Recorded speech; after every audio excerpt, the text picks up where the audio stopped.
Every year, around 1 billion species of birds migrate from Central and South America to North America. They come from their tropical homes to different spots of the United States and Canada to take advantage of the longer days during summertime to feed and mate in the northern forests. Analyzing this natural phenomena has opened up questionings in my mind and thinking how these birds occupy the territory with no political restrictions and how we humans have limited ourselves within territories. And this has blurred the lines to see in how many ways we're all the same. From all the birds that make their migration during springtime, the ones that have surprised me the most are the hummingbirds. It's incredible to think how these miniature creatures are able to accomplish so supernatural journey. For example, the rufous hummingbird, who is only 3 inches long, is able to make a non-stop flight from Alaska to Mexico, flying 3,900 miles. Or how the ruby-throated hummingbird is able to make one flight to cross the Gulf of Mexico in 500 miles flight. From all this bird, analyzing these migration is just absolutely mind-blowing, right? Hummingbirds are known as the birds of the Americas. We can only find them in North, Central, and South America.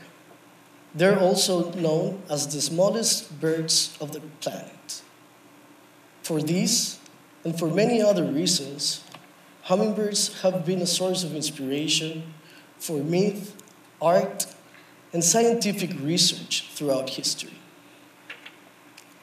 In the past decades, the discoveries that scientists have made about these birds are incredible. They help us understand them better and admire them even more. During their evolution, hummingbirds have adapted to their navigational needs. They have an expanded visual resolution that allows them to understand the territory that they're moving around. This is helpful for hunting insects while in rapid flight, as well as flying fast forward for a flower to get some nectar, defending their territory, and courtship. Everyone should know how to dance, right? Yeah, so going back to the hummingbird and analyzing this expanded visual field that these birds have has made me think how we humans see and how limited is our perception of what we consider to be reality. For example, by giving different ideas to our skin tones, and how that has limited our experience as a society. From the 338 known species of hummingbirds, a big portion of them live in the Andes mountain range, especially in the equatorial region. That is where I come from. I'm a visual artist from Ecuador. Ecuador is a very small country in South America, which is crossed by the equator, or the equatorial line, which is an imaginary line that divides the world into northern and southern hemispheres. Even though Ecuador is one of the smallest countries in South America, in fact, we have many different worlds in a small territory with their own individual nationalities. We are from the Amazon jungle, with the Yasuní National Park being one of the most biodiverse spots in the planet. In 1 hectare of Yasuní, we can find more species of plants and trees than in all North America. Sadly, today, the Yasuní National Park is in danger because of extractivist activity. We are from the coasts of Santa Elena, house of the Valdivia culture, known to be one of the first cultures in all the Americas, where they adored their women as symbols of fertility and links to the earth and its cycles. We are from the Galapagos Islands, where Darwin developed his theory of evolution.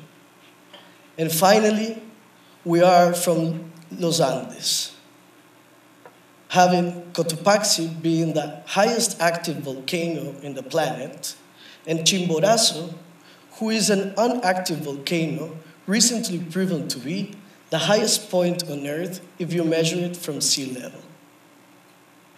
All these facts have informed my identity and my artistic practice throughout my life. In 2016, all these interests and searches came together in an exhibition that I had that it was called Ser de los Andes. Ser de los Andes can be translated to being from the Andes. In this exhibition, I engaged with different topics that have been constant in my artistic practice, like engaging in conversation with different processes, like the birth of natural history in the tropical region, as well as the tradition of landscape painting with its colonial problematics, and the mysticism that characterizes the Andean cosmovision. In Ser de los Andes, I approached all these different interests, and I approached iconic symbols of the natural world of Ecuador, like the volcano Cotopaxi, and represented them with a fresh application of paint that spoke about a contemporary Ecuador. At the end of 2017, I moved to Vancouver to do my MFA degree here in Emily Carr. At the beginning, I was a bit scared of what would it be that will inform my new artistic practice and my research, due to the fact that I have left behind in my home country my main source of inspiration for both research and art production. So the ideas that first struck me when I was here was to see how, in a city like Vancouver, so many different nationalities could coexist in the same space. So ideas of migration, identity, and metamorphosis started to populate my first paintings when I got here. Then, it's when I started thinking again about the birds. If we see both spaces in a superficial way, we would say that there's nothing that can link Quito, my city, to Vancouver. For example, if we think about the public transportation here in Vancouver, everyone would be in silence, looking at their phone, reading a book, and trying to have not much of eye contact. If we think of the public transportation of Quito, you could experience a musical performance, maybe a street vendor saying a beautiful speech, way better than I'm doing right now, to sell you something. And definitely you have to be present to be a little bit careful of your pockets. So, yeah, if we see it superficially, we would say we're standing in two completely different planets. But when I started thinking deeper, what could be something that can unite us as people? It just took me to look outside the window and realize that nature and the natural world is something that could link us together. The natural world of a space like Vancouver is as relevant for someone's identity from here as the natural world is from someone from Ecuador. Then I started to think about these birds as vehicles to speak of a metaphor in between human and bird migration. Birds migrate because of a natural instinct that manifests in their moving from one place to another. Human migration follows similar logics and surprisingly similar paths. The difference is that human bodies find limitation in borders and legality that don't allow us to move freely around the world. So then I was again thinking about the hummingbirds and thinking how these birds embody in their own life ideas of color, movement, and sound. They act as poetical analogies. If we see them, they come with the life and light of spring, bringing their colors of their feathers and the colors of the flowers that they help pollinate. They bring their movements and they bring their sounds. It's beautiful to think that North American, South American, and Central American forests share the same songs sang by the same birds that occupy both territories. So then, it's when I started thinking, how could we be more like hummingbirds? In our human experience, we understand these different manifestations as culture: sound, color, movement. So, if we follow the hummingbird example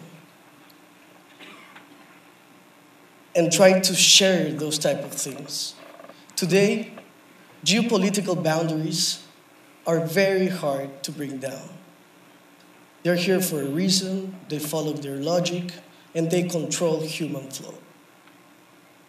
But if we're able to open our mind boundaries and our cultural boundaries, to listen to different voices, listen to different stories, and put ourselves in a different pair of shoes for a moment, that could be a vehicle to start building a more inclusive and tolerant society.